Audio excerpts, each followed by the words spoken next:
Hi guys, అందరికీ సంక్రాంతి శుభాకాంక్షలండి.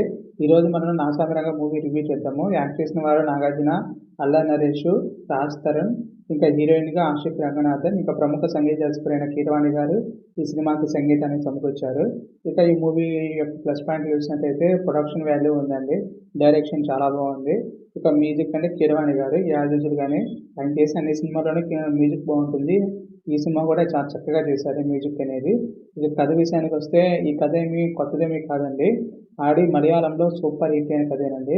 అది పురంజోమ్ ఆరెంజోస్ అనే సినిమా నుంచి ఈ కథను తీసుకున్నారు. దాన్ని తెలుగు నేటివిటీకి మార్చి ఈ సినిమా అనేది తెరకెక్కించారు. అక్కడ ఆల్రెడీ సూపర్ హిట్ అయిందని కథలో మనం చెప్పాల్సిందంటే ఏం లేదు. ఆల్రెడీ హిట్ అయిన కథే కాబట్టి ఇక్కడ కూడా చాలా చక్కగానే ఉంది. ఇక ఎవరెవరు ఎలా చేశారు, స్టోరీ పరంగా ఎలా డైరెక్ట్ చేశారన్నది కనుక మనం చూసినట్లయితే ఇక సినిమా స్టార్ట్ అయిన 5 మినిట్స్లోనండి మన చేత ఏడిపిస్తుంది. అదేవిధంగా గూస్ బంప్స్ కూడా తెప్పిస్తుందండి. జస్ట్ 5 మినిట్స్లో రెండు జరిగిపోతాయి. అంత చక్కగా తీశారనమాట సినిమా మాత్రం. తర్వాత ఇంకా ఫస్ట్ హాఫ్ అంతా సూపర్ అండి. అసలు ఎంత మంచిగా ఉంటుందంటే కామెడీ మొత్తం కామెడీ చాలా బాగుంటుందండి. కానీ ఏంటంటే నాగార్జున గారి ఏజ్ చాలా ఎక్కువ. ఆయన ఈ సినిమాలో కొంచెం లవ్ స్టోరీ చేస్తారనమాట. దాన్ని యాక్సెప్ట్ చేయగలగాలి. అది యాక్సెప్ట్ కనుక చేసినట్టయితే నాగార్జున గారికను ఈ ఆషిక్ రంగనాథన్ గారికి మధ్య జరిగే ఆ లవ్ స్టోరీ అనేది చాలా బాగుంటుంది. ఇది కొత్త కాన్సెప్ట్ అండి. ఒక కొత్త కాన్సెప్ట్లో చక్కగా తీశారనమాట. వీళ్ళ మధ్య వచ్చే సన్నివేశాలు సూపర్ అండి. నాకైతే 1 మినిట్ వరకు నవ్వాగలేదు. అంత బాగుంటుంది. చక్కగా నవ్వుకోవచ్చు అనమాట. అంత చక్కగా తీశారండి. ఇక ఈ మూవీలో సెకండ్ హాఫ్ వచ్చేటప్పటికి అంతా యాక్షన్ ఉంటుందండి. ఫస్ట్ హాఫ్ అంతా కామెడీ అనమాట.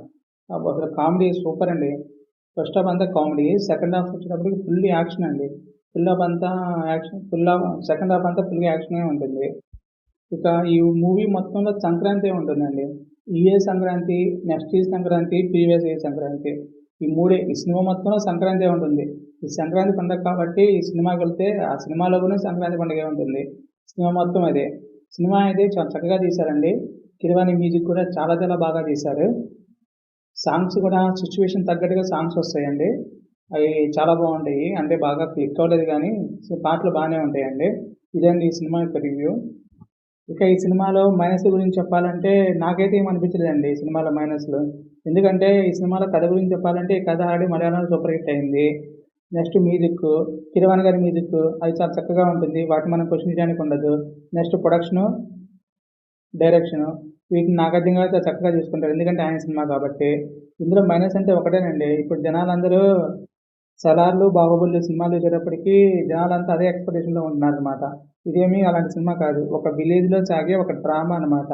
ఆ విలేజ్ నేటివిటీని మనం ఫీల్ అవ్వాలి. ఆ విలేజ్ నేటివిటీ కనుక మనం యాక్సెప్ట్ చేయగలిగితే ఈ సినిమాని మనం ఫీల్ అవ్వగలుగుతాం. మీరు నెగిటివ్ రివ్యూస్ని నమ్మకండి. ఎందుకంటే వాళ్ళు బెనిఫిట్ షోకి వెళ్ళేసి రివ్యూస్ రాస్తారు. ఆ బెనిఫిట్ షోలో ఎవరికి సినిమా అర్థం కాదండి. అంతా ఆ కేకల్లో ఆ డైలాగులు కూడా సరిగ్గా అర్థం కావు. మనం ఆ సినిమాని కరెక్ట్గా ఫీల్ అవ్వలేమన్నమాట. అందుకని చెప్పేసి మీరు ఆ నెగిటివ్ రివ్యూస్ని నమ్మకండి. మీరు సినిమా చూడండి, చాలా చక్కగా ఎంజాయ్ చేస్తారు. ఓకే, మీకు ఈ వీడియో నచ్చినట్లయితే లైక్ చేయండి. మీకు ఈ వీడియో ఎలా అనిపించిందో కింద కామెంట్ చేయండి. నా యూట్యూబ్ ఛానల్ సబ్స్క్రైబ్ చేసుకోండి. పక్కన ఉన్న బెల్ ఐకాన్ని క్లిక్ చేయండి. నా వీడియోస్ మీకు వెంటనే వస్తాయి. Thank you for watching.